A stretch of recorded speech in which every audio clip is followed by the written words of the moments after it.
തൃശൂരിൽ ട്രെയിനിൽ നിന്നും ടിറ്റിയെ തള്ളിയിട്ടത് കൊലപ്പെടുത്തണമെന്ന ഉദ്ദേശത്തോടെ ആയിരുന്നെന്ന് പോലീസ്. ടിക്കറ്റില്ലാതെ യാത്ര ചെയ്തത് ചോദ്യം ചെയ്തതിലെ വിരോധമാണ് കൊലപാതകത്തിൽ കലാശിച്ചത്. ഒഡീഷ സ്വദേശി രജനീകാന്തയ്ക്കെതിരെ പോലീസ് കൊലക്കുറ്റം ചുമത്തി. വിനോദ് കൊലക്കേസിലെ പ്രതി രജനീകാന്തയെ പോലീസ് ചോദ്യം ചെയ്തു വരികയാണ്. വൈകിട്ട് കോടതിയിൽ ഹാജരാക്കും. പോലീസ് പ്രതിക്കെതിരെ കൊലക്കുറ്റമാണ് ചുമത്തിയത്. കൊല്ലണമെന്ന ഉദ്ദേശത്തോടെ തള്ളിയിട്ടു എന്നാണ് എഫ്ഐആറിലുള്ളത്.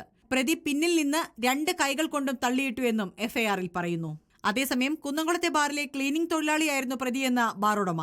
ക്രിമിനൽ പശ്ചാത്തലം അറിയത്തില്ല. എന്നുവെച്ചാൽ ഇന്നലെ ഞാൻ വീട്ടിലേക്ക് പോയിട്ട് വന്ന സമയത്ത് പുള്ളി ഒരു 10-15 സമയത്ത് പുള്ളിയുടെ കാലിലൊരു വെച്ചുകെട്ട് വെക്കിട്ട് വന്നിട്ടുണ്ടായിരുന്നു.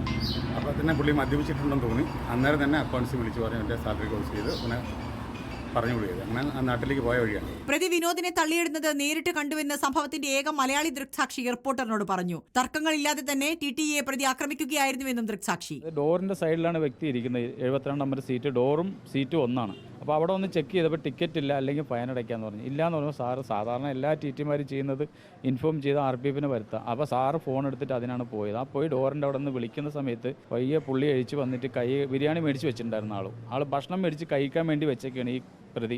അത് കൈ കഴുകാൻ വേണ്ടി വന്ന ആ സമയത്ത് നിന്നിട്ട് ബാക്കിൽ നിന്ന് ഒറ്റ പുഷാണ് ചെയ്തത്. കേസ് അന്വേഷണത്തിന് ഒഡീഷ പോലീസിന്റെ സഹായം കേരള പോലീസ് തേടിയിട്ടുണ്ട്. പ്രതിയുടെ ക്രിമിനൽ പശ്ചാത്തലം സംബന്ധിച്ച അന്വേഷണവും ആരംഭിച്ചു. റിപ്പോർട്ടർ, തൃശൂർ.